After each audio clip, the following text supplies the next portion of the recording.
I'd like to welcome you all here on behalf of Columbia Law School, and welcome the Peter and Patricia Gruber Foundation back to Columbia. It's a pleasure to have you here. It's a real honor for us to play host to these awards. Prize awards are a difficult business. It's very easy to fall into patterns of rewarding the establishment, patterns of rewarding friends, rewarding people who look like you, organizations with which you're familiar. One of the things that's attracted me to this prize and has made me such a fan of the prize is that it's one that has avoided those traps, where each year, as I've looked to see who have been the awardees of this and other prizes at the foundation, I learned something. I learned something about people who are breaking molds, about organizations that are doing things in a new and in a different way. Organizations that I haven't heard about, organizations you may not even be able to find out about in using the tools with which you're familiar, the Googles and the Wikipedias, because there are people and there are organizations that are out there in hard to reach places doing things that you haven't yet heard about, but things that are beginning to change the way that people around them experience the world. It's been very exciting to be a part of that process, and I welcome you here to share with us the pleasure that we've had this year in that selection. You all have, as you came in, cards that you were given, or if you haven't, you should raise your hand and get those cards at some point. It's for putting questions. We're not going to have an open microphone for questions later on, but we will have the opportunity to submit questions on those cards. So if you have them, write them down, raise your hand in the air, and somebody from the foundation will be here to take the card from you. And now let me turn over the microphone to Patricia Gruber.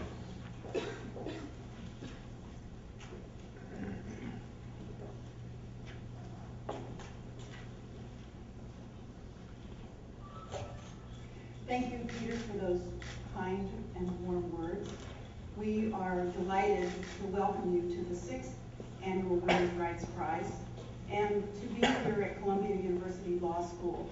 We are very grateful to Columbia for hosting us, and we thank all of the seen and unseen hands that have contributed to making this event possible here at Columbia. And as Peter mentioned, we were here before in 2006 to present the Women's Rights Prize. And this is a wonderful venue. Columbia is a school that's a distinguished teaching and research institution with a strong reputation in support of human rights. And we're very grateful to be here. The Women's Rights Prize honors courageous individuals and groups who have made significant contributions to human rights that advance the rights of women and girls around the world. We are here today to honor the achievements of Yanar Mohammed, Sapana Pradhan Malla, and Nadera Shalhoub-Kevorkian, 3 women's rights advocates who have advanced gender equality in their societies by challenging religious, political, and cultural biases. But first, let me tell you a little about the company they are keeping with recipients of our other prizes at the Gruber Foundation. The Foundation's prize program was established in 2000 and gives 5 annual $500,000 prizes in the fields of cosmology, genetics, neuroscience, justice, and women's rights. Each prize recognizes achievements and discoveries that produce fundamental shifts in human knowledge and culture. In July, the Genetics Prize was presented to Alan Stradling at the International Congress of Human Genetics in Berlin, Germany. In September, at the Harvard-Smithsonian Center for Astrophysics, the Cosmology Prize was presented to J. Richard Bond. The Justice Prize was presented at George Washington University Law School in October to Thomas Bergenthal and Jerome Shestak. And in November, at the Society for Neuroscience meeting in Washington, D.C., John O'Keefe will receive the Neuroscience Prize. I'd like to acknowledge the vision and the leadership of my husband, Peter Gruber, and his contributions to establishing all of these prizes. Peter, would you stand up?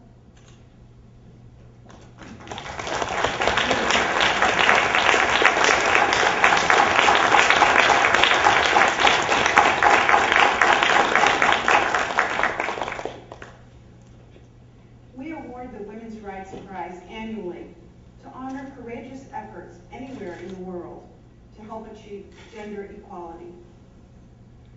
Laureates of the Women's Rights Prize are, most recently, Yanar Mohammed, Women for Women's Human Rights, and the Coalition for Sexual and Bodily Rights. Yanar is from Turkey. Unión Nacional de Mujeres Guatemaltecas, along with Cecilia Medina Quiroga and Sweatshop Watch.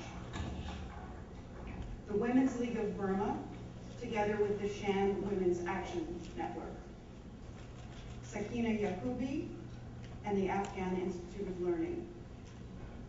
And the first prize went to Navanithan Pillay and Profam Kwesi Hamwe. And now to the presentation of this year's prize. A distinguished international board of advisors has guided the selection of this year's recipients. Its members are Sakiko Fukuda Par, Pinar Ilkarajan, Cecilia Medina Quiroga, Navanithan Pillay. Navanithan Pillay has been elected, nominated, chosen for the post of High Commissioner of Human Rights at the United Nations. And for that reason, she's no longer able to serve on this committee. But she did serve as the chair for this year's selection process, but is not able to be affiliated with us any longer. We have really appreciated her guidance and her contributions. Peter Rosenblum, Zainab Salvi, and Sakina Yakubi. Both Peter and I deeply appreciate the enthusiasm and the knowledge, the commitment that these advisors bring to the deliberations that are involved in the selection process.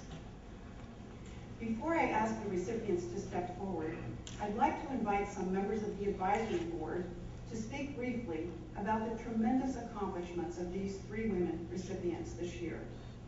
Sakina Yakubi, the founder and executive director of the Afghan Institute of Learning, is a laureate of the Women's Rights Prize, and she is a current board member of the selection committee.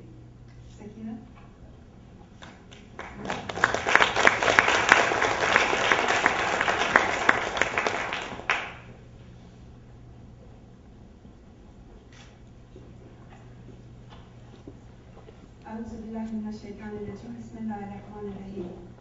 I am honored to be here. It's wonderful to see such a wonderful, fantastic event has been presented by Peter and Patricia Rivers Foundation. And I am so delighted to present Yanar Mohammed. Yanar Mohammed is one of the gracious, talented, intelligent women of Iraq. She born in Iraq and she graduated from University of Iraq, Baghdad, and getting a master's degree in agriculture. And she is a wonderful human being. She has the heart and she has the talent. All her life, she sacrificed her life defending women's rights in Iraq, trying to help the women who have been abused, mistreated, and who have been depressed, oppressed. She provides services to try to defend the rights of these women. She is a co-founder of Organization of Defense of Women's Rights of Iraqi Women. And also she is a co-founder of an organization, a Freedom of Women, Equality of Women. She is trying to fight to bring equality just in Iraq. We are delighted that she is going to get this honor. I don't think anyone deserves more this honorary award than Yanar. Yanar has put her life in jeopardy to try to save other lives. Try to save the life of women who are facing traditional, local, religious intolerance in Iraq. As all of you know, the situation of Iraq, every day that she gets into go to work, she just feel like she will never will be back. And her father is here, and she is here to celebrate this wonderful event. and I would like to have many wishes and success for this honor. And I would like to ask my fellow advisor, Sakiko Fukuda, Professor of International Affairs in the new school, to speak briefly about another two-way awardee. Sakiko.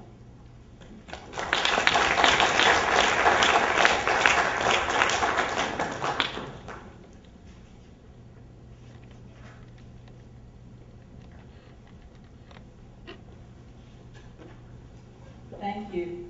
This is my first association with the Gruber Foundation and the prize, and I have immediately become a great fan, finding out that this is really quite a unique source of support for causes that are often neglected. And it is a great pleasure and an honor for me to be associated with this endeavor, and today to introduce Sapana Pradhan Malla. She has been a leading light in the struggle for women's equality, dignity, and freedom in Nepal.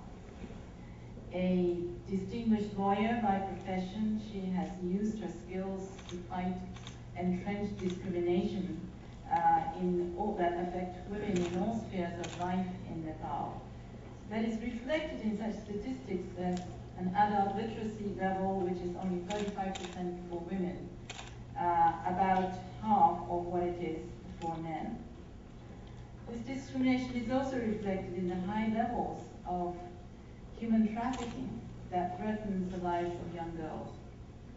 Her organization, the Forum for Women, Law and Development, has a fantastic track record of public advocacy, of networking, lobbying, public litigation, and empowerment of women throughout Nepal.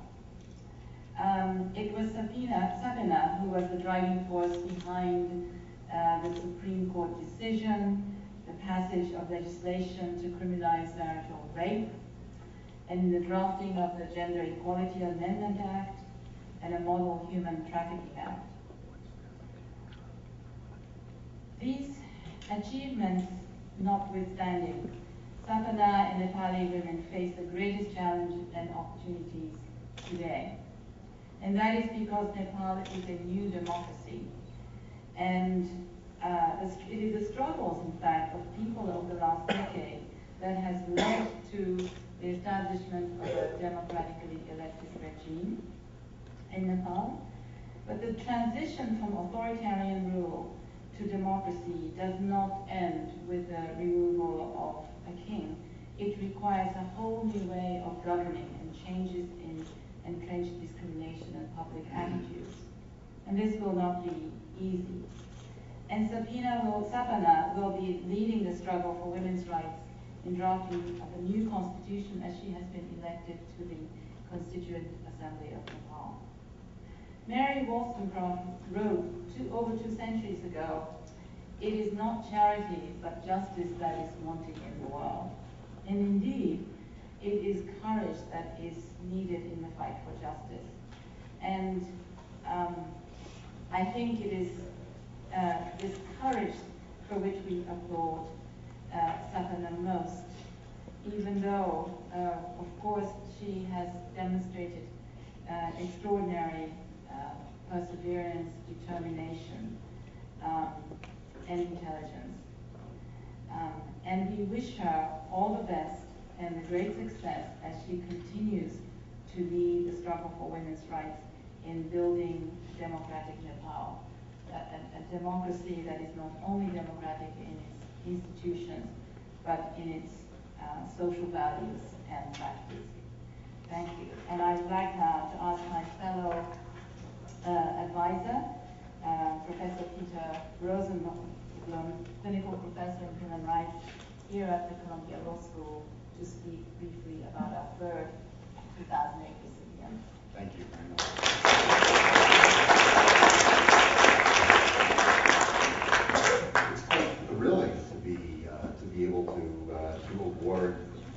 such powerful figures from countries like Iraq and from Nepal and from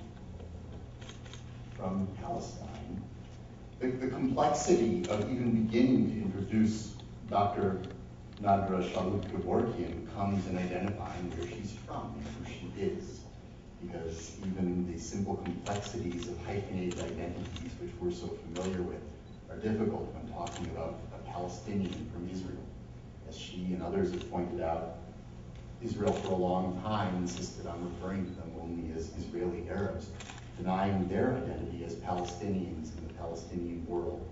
And to the rest of the Palestinian world, they were also viewed as being somehow often suspect in the roles that they played. So emerging in that world, triumphing in that world, confronting a society in which the discriminations are so multiple and manifest, whether from within the community of Palestinians, from among men, Israeli or Palestinian, and from within Israel, requires a sophistication and ability to cross lines and to deal with complexities that few of us are really fully comfortable with. Dr. Shalhoub-Kevorkian embodies this in her work as well. She is, as you know by now, a criminologist. She has her background in studies from Haifa and from Hebrew University, and from where she has her PhD. She's been a visiting scholar at the University of Southern California and a visiting professor at UCLA. She's the author of works such as Tribal Justice and its Effect on Formal Justice in Palestine, and Femicide in Palestine. She specializes in human rights and women's rights and has conducted academic research examining the multiple forms of violence inflicted upon Palestinian women and girls. She's prolific in her writing and in her teaching and lecturing around the world. She's also been very active with a broad range of international organizations in human rights and local organizations operating in Israel and working on Palestinian rights. And she's known, as I know from having asked her about her among my friends, as somebody who takes strong stands, follows principle, and acts on the basis of those principles in a way that others have uniformly grown to respect. Last night, when Dr. Shalhoub-Kevorkian was introduced, she immediately began to speak in poetry.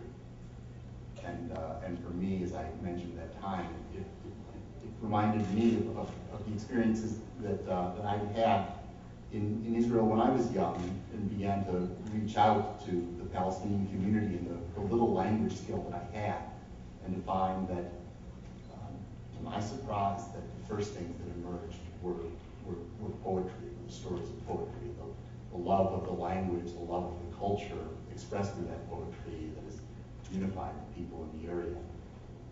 She's a woman who speaks in poetry, a woman who acts according to her principles and values, and who has chartered a path that many of us will continue to follow with real admiration and respect. Let me read the official citations for this award and then turn things over to the awardees. The Peter and Patricia Kruger Foundation proudly presents the 2008 Women's Rights Prize to Yanar Mohammed, Sapana Pradhan Malla, and Nadera Shalhoub-Kevorkian, three activists devoted to enhancing women's rights and empowering women under the most difficult conditions of armed conflict and war. Yanar Mohammed, co-founder of the Organization of Women's Freedom in Iraq, for fighting tirelessly to stop the eradication of women's rights in Iraq.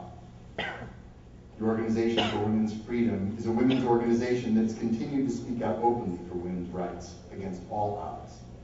Sapana Pradhan Malla, a member of Nepal's Constituent Assembly, for fighting to include women's rights in the Constitution, and as a member of the Forum for Women Law and Development, for leading the successful efforts to decriminalize abortion and to criminalize marital rape. And Dr. Nadera Shalhoub-Kevorkian, a Palestinian feminist activist and researcher, for concentrating on sexual abuse and femicide, abuse that puts women in a state of living death during times of war. Could our awardees come forward then to receive the prize?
came from a long way from Baghdad. We have witnessed much destruction in the last 5 years, but it wasn't only that. The lives and bodies of women have also had their share, fighting for the freedoms of women, for their rights in Iraq. All that women activists face there is being discredited by the tribals, being fought against by the fundamentalists, being chased by militias. All of it is negative, negative. The easiest thing would have been to keep silent and see where things go. It is great to see that around the world there are those who choose to support us, to make us stronger, to empower us in such a day. Thank you, Patricia. Thank you, Peter. You make us stronger for such a fight. Above all, I wish the war to end from Iraq and for the troops to come back to their families. But then again, for us, ending it all without the freedoms of women does not mean anything. Without peace, without our lives, living them securely doesn't mean much. Freedoms of women have been appreciated today, so I like to repeat it over and over again. Thank you very much. We always tell the women in Iraq that there are good people in the states that did not start the war. They may end it and they may help us to achieve equality and freedoms for women in Iraq. Thank you for this award. Thank you very much.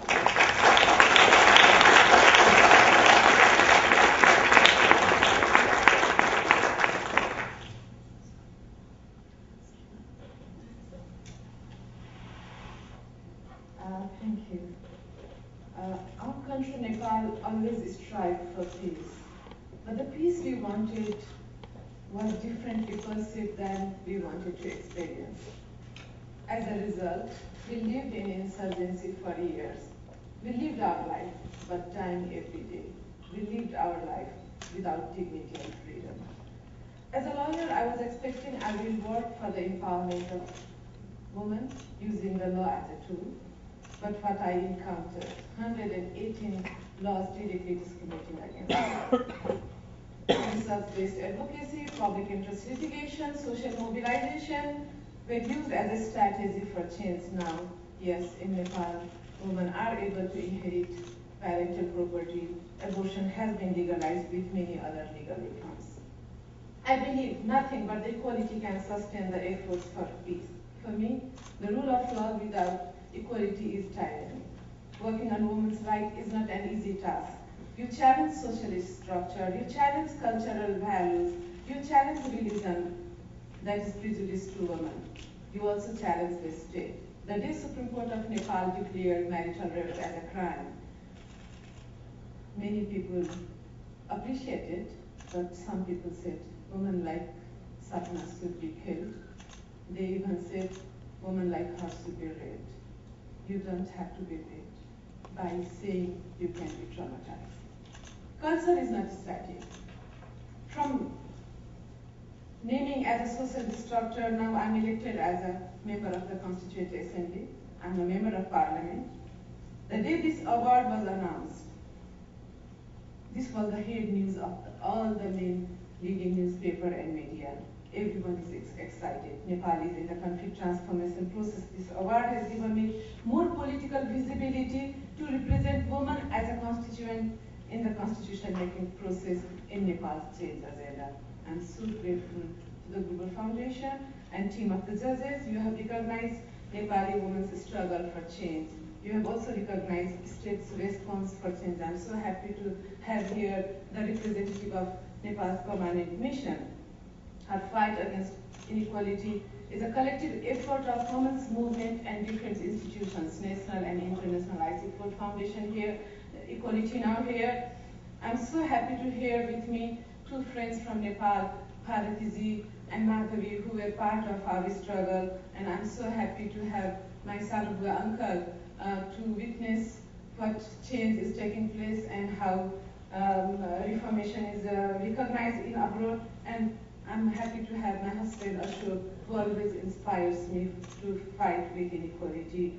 Jessica and his Politinal team for being with me and making a Nepali woman visible in the international field. I accept this award more as a responsibility than a privilege. I'm going to use most of the money to establish a shelter, but we need more hands and heart to make it happen. Patricia and Peter Gruber, we are indeed so grateful for your effort to recognize the work of women from the world and inspiring all of us. Thank you, all the organization, media, for being with us in this evening. Thank you.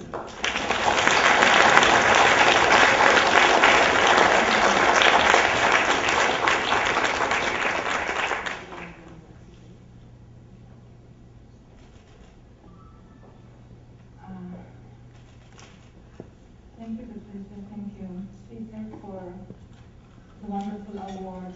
Thank you, wonderful friends that came to support and to be with me. And thank you, my beloved family. I must say that I never thought that I'll be able to, or we will be able to be remembered when talking about human rights awards as Palestinians and as a Palestinian in Israel, as a citizen of the state, but a citizen without citizenship. And here I am getting this award, and the meaning of this award means so much.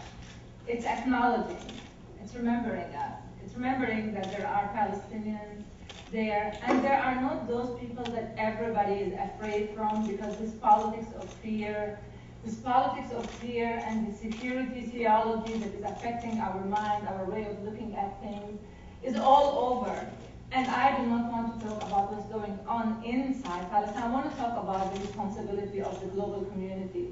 Because by seeing us, by remembering our voice, by listening to our voices, by knowing that we're there, we're still under so much pressure, under militarization, under occupation, under so much deprivation. And when looking at women's voices, and when looking at my power, my knowledge, my writing, my activism is usually borrowing meaning from the absent voices of women, trying to see the invisible and to try to invisibilize the invisible.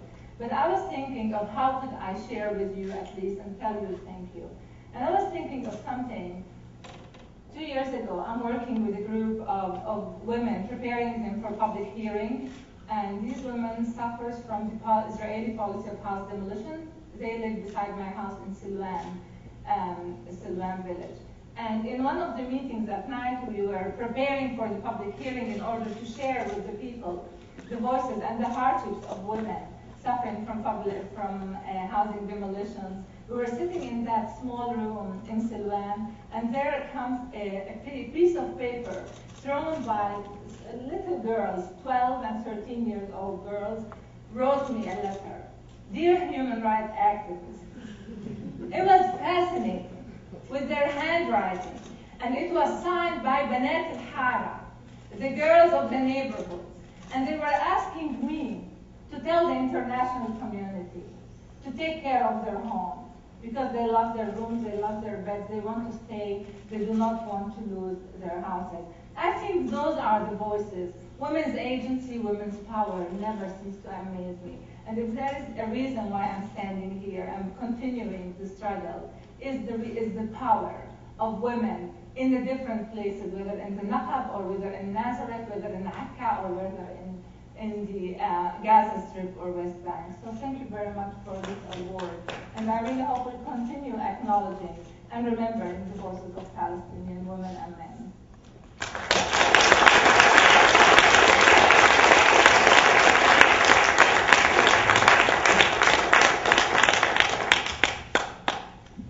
Thank you to all three of you. We give hope, I think, to the whole efforts on behalf of gender equality and women's rights. Thank you so much for your work, and let's congratulate them again.